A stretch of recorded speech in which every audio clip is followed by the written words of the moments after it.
TV18 and Thomson Reuters present the future of global capability centers.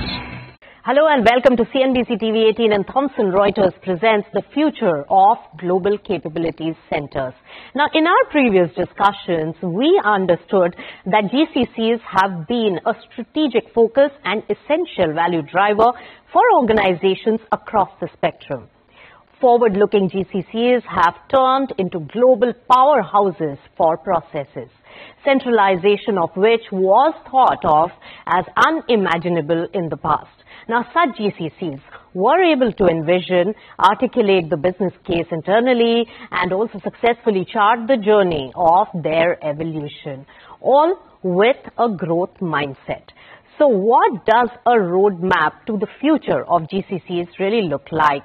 To decode all that and more, let me welcome our panelists today, David Fox of Thomson Reuters, Rajiv Basu from Bosch GBS India, Milton Fernando from Renault Nissan. Gentlemen, so good to have you on CNBC TV18. Now, David, beginning with you, this particular transition that has really taken place in GCCs being the cost-effective centers to taking on more strategic roles, how do you think that this transition has happened and where are we currently? Hey, Nisha, it's great to be here with you today. And look, we've seen a significant change taking place in the way corporations are approaching their GCC strategy. Gone to the mindset of low-cost labour models really being pivotal to their success. They're now looking at end-to-end process ownership with senior business leadership appointments that are really enabling decision-making capability to take place globally out of that GCC centre in many instances. So in addition to leadership appointments, objectives have now shifted. We've seen a move away from low-cost ways of working and to continuously evolving business models driving process efficiency and standardization across those businesses. The GCC is now service-orientated, really looking at being tasked with driving greater business value, and ultimately they're doing that via a number of different strategies. They're leveraging automation, they're building reporting capabilities, and they're driving your approaches to talent attraction and management, which is really pivotal to their success. I think lastly, technology is playing a critical role. So knowledge-based processes that are requiring expertise such as tax and trade and compliance is really enablers within these businesses, and this is playing a key role in terms of enhancing the value that the GCC are providing for multinational organizations. That's right, and it's a sea change that has really come about. Let me take it to some of the industry leaders also who have been pushing the cause of these GCCs. David, you mentioned about the companies really changing their mindset. Let me ask Renault Nissan's view. Milton, in your view, how is the agenda for making GCCs much more impactful being pushed by the companies, and especially when funding requirement is there over other operational initiatives? How do you go about that funding mechanism? Who are the stakeholders who really take that call, and has it been easy to fund and make these GCCs much more powerful? We ask some of these questions on our day-to-day operations all the time, and it is increasingly it is very clear that the corporate functions need a helping hand in order to survive in the dynamic environment which poses lot of expectations to meet the changing requirements of the industry. Now, what happens here in GCC? I would say that over a period of time, we have evolved as a strong, and reliable partner, for the corporates. Thanks, to the good ecosystem that actually continuously drives the performance, and the transformation of the model GCC, and it is really helping us, to be a reliable partner, for the corporate. So therefore, in my view, GCC today has evolved as a reliable partner. Then the cost arbitrage topics that the whole idea started initially from. Okay, and Yes. In our organization, GCC plays an important role. Yes. As I head these GBS, it plays a very, very important role. In fact, one of the important objectives of reducing the fixed cost, we play an important role. And so, because we are playing such an important role, getting funding, though I agree, though it is difficult, but with the right business case and right prioritization, we are able to get this funding, and we do a lot of optimization. It is not that the investment that we make is focused on one particular topic, but we try and leverage for multiple topics. So these are some of the good practices, and lastly, the governance, the regular governance and sharing the success stories at the appropriate level helps us, to get the right help in our initiatives. Rajiv, jump in on this discussion from your point of view. How does the mechanism really work? Are there many hurdles and roadblocks still in that transition, in giving the GCCs their deserving importance in the organization? The objective of forming a GBS was to take advantage of certain aspects. Of course, one among them was, of course, the advantage of the cost economics. But more than that, I think the more important factor now, which is emerging, is the customer experience which these GBSs can provide, the level of standardization which they can bring. So I think there are a lot of aspects which the GBS today is bringing in, which is which cannot be possible if it's only a disintegrated organization which is normally functioning. Yeah. Right. So, disintegrated functioning, that is something that you pointed out. But let me ask David. David, in your view, you have worked with several companies, you have an interface, and you've seen several companies also overcome the transitionary challenges. How to get over these, and how have they kept these challenges as well as the roadblocks behind them?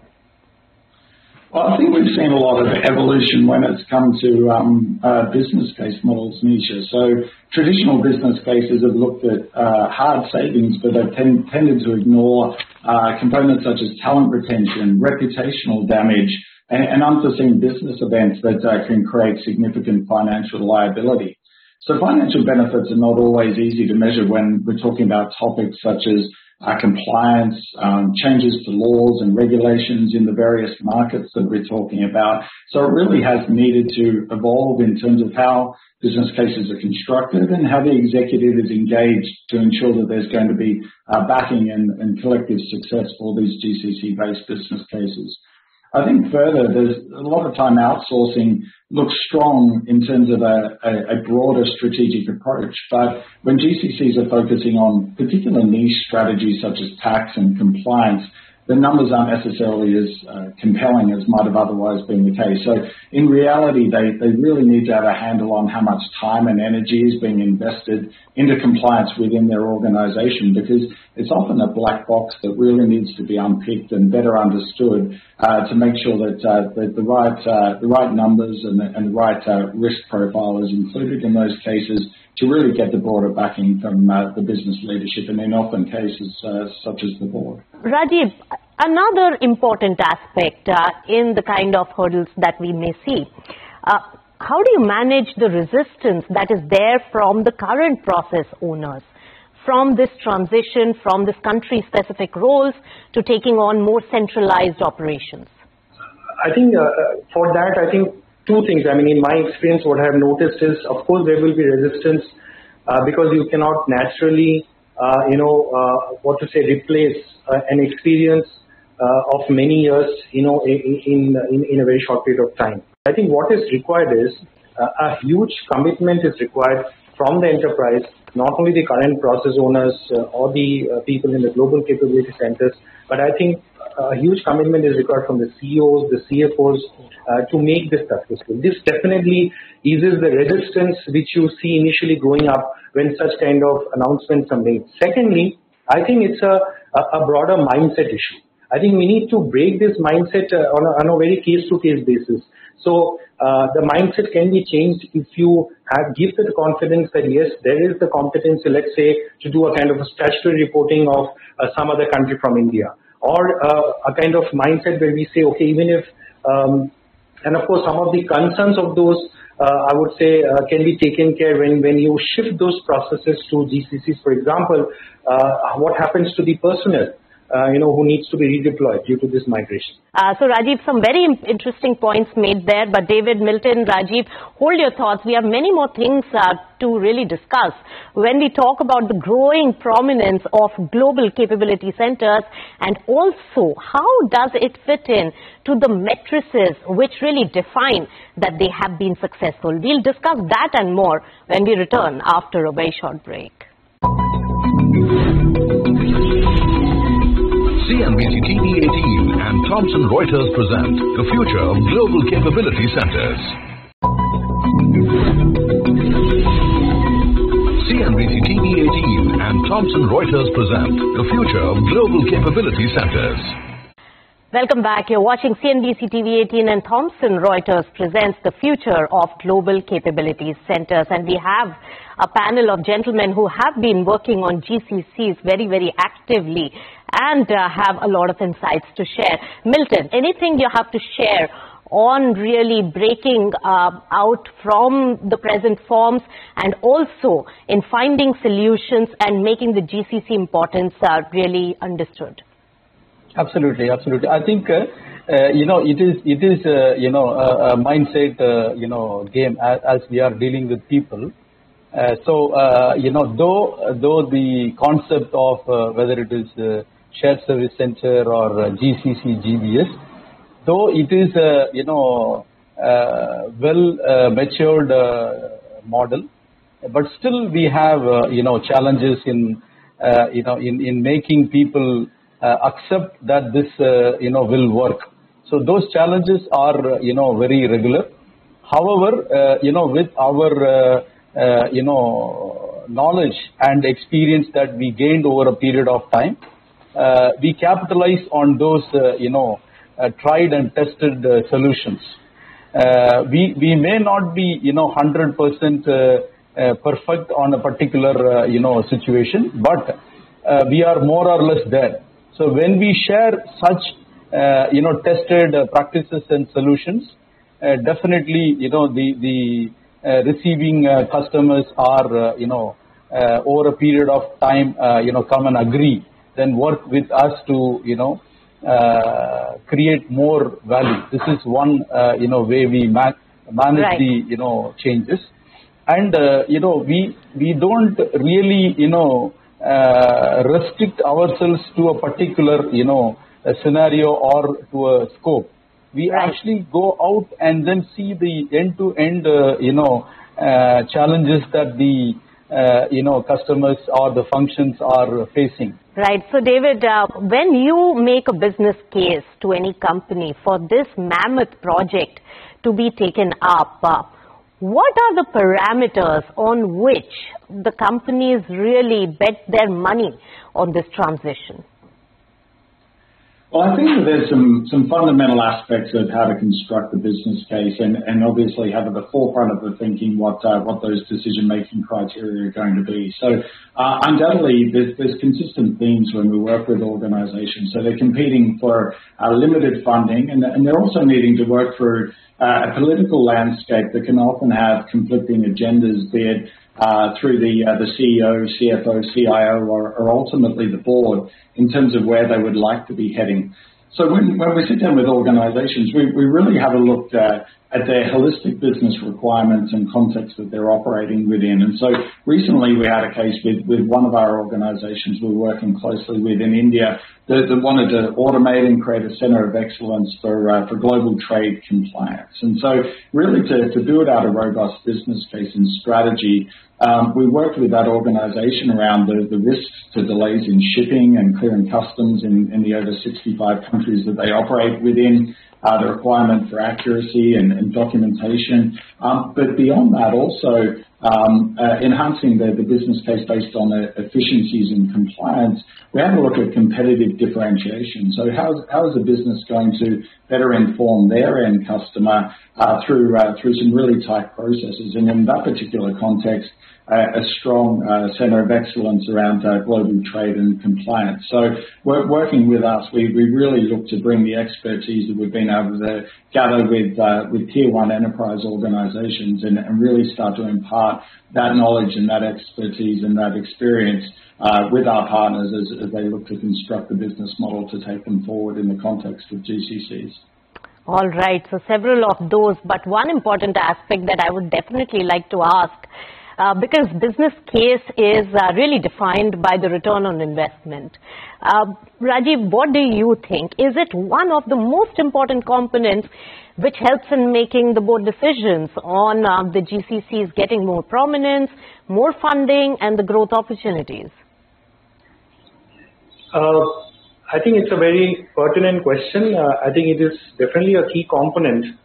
But for some of the new GCCs, for example, when they're establishing for the first time, that becomes a very important component. But I think now, if you look at 2022, I think one of the most important components is how can the GCCs give an enriching, I would say, a customer experience. I think everybody's looking for a customer experience. So, and what can value-added services can be provided by GCCs? For example, can GCCs be driving the digital agenda for the organization? Can they take up complete automation, the data analytics, any other niche services? So this is definitely the most important, I would say, point apart from ROI, which you spoke about. And second, most fundamental important point when we work with operations and processes, and especially in finance and accounting, I think standardization is another key component. It definitely increases the efficiency of the organization far higher if the processes, the systems are standardized. So I think standardization can only be achieved if you have everything centralized and bundled in one place from where such a standardization program is possible to achieve. Now, Milton, apart from leveraging on the cost dynamics based on which you can call for more growth opportunities, are there any other parameters which are critical to the board making that decision? I would say, lot of synergies that we create. Like if we are supporting global, business in different, geographies, different country regions, the synergy that we bring in terms of whether it is, process or value creation or digital, that is actually, seen as a very, very, value for, by the corporates. So again, I would come to David for the final comments. You did share many aspects of how India is also growing in the GCC. How is Thomson Reuters really playing a big role?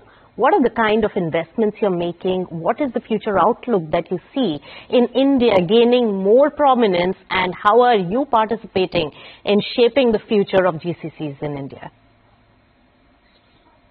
Thanks. I think that there's many opportunities that are yet to be fully exploited and tapped into in terms of the potential that we have in India for GCCs. And I probably look at it from two different angles. One is our own strategy in terms of what we're doing in the context of GCCs for Thomson Reuters. So we have over 25% of our global workforce operating out of GCC centers in Bengaluru and Hyderabad, which are delivering significant value for our business and also enable us to tap into those experiences as we look to work and partner with our organizations on how do we take some of these insights and these experiences and this knowledge to work with them most effectively to really create value as part of their strategy moving forward.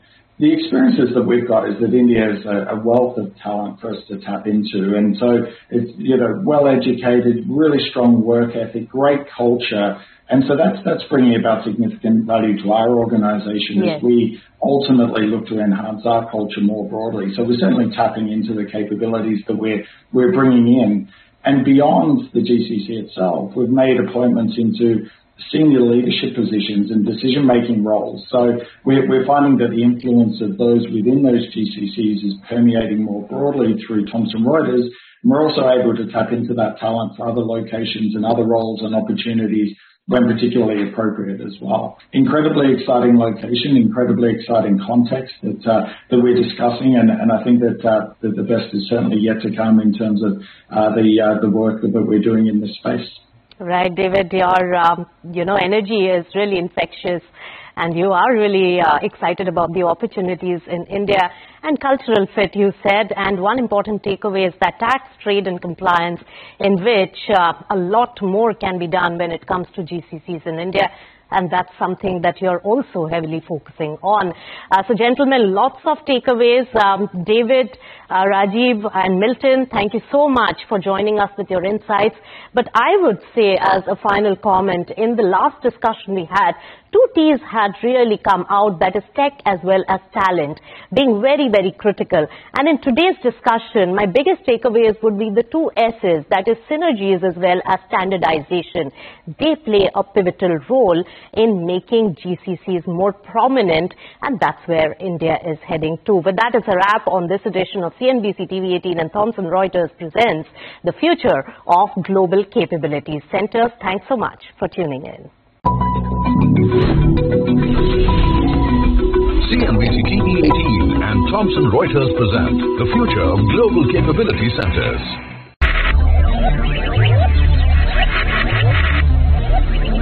Focus, ideate, innovate, enable.